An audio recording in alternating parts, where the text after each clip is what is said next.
தமிழகத்தில் சட்டம் ஒழுங்கை சீர்குலைத்து வரும் தமிழக அரசை கண்டித்து மிகப்பெரிய போராட்டம் நடத்தப்படும் என்று பாமக மாநில பொருளாளரும் திண்டுக்கல் வேட்பாளருமான திலகபாமா தெரிவித்துள்ளார். திண்டுக்கல்லில் செய்தியாளர்களை சந்தித்த அவர் இவ்வாறு கூறினார். தமிழ்நாட்டில் கஞ்சா உள்ளிட்ட போதைப் பொருட்கள் விற்பனை மிகவும் பெருகி வருவதாக எச்சரித்த அவர் மணல், கனிம வள கொள்ளை உள்ளிட்ட சமூக விரோத செயல்களும் பெருமளவில் நடந்து வருவதாக குற்றம் சாட்டினார். பாட்டாளி மக்கள் கட்சி திண்டுக்கல் மாவட்டத்தில் இந்த போதைப் பொருள் கஞ்சாவுக்கு எதிராக முழுமையாக களத்தில் அரசு முற்றிலுமாக மக்களுக்கான அரசாக இல்லாமல் எல்லாத்தையும் புரண்டிட்டு போற அரசாக இந்த திமுக அரசு மாறி இருக்கிறது.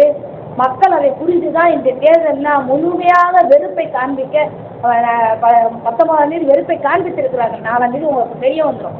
மணல், கனிம வளங்கள் கொள்ளைக்கு எதிராகவும் அரசு இந்த மண்ணையும் மக்களையும் பாதுகாப்பதற்கு உடனடியாக திட்டங்களை செயல்படுத்தாவிட்டால் எல்லா களத்திலும் நாங்கள் நிற்போம். நீங்க தொடர்ந்து அதை பார்க்க போறீங்க.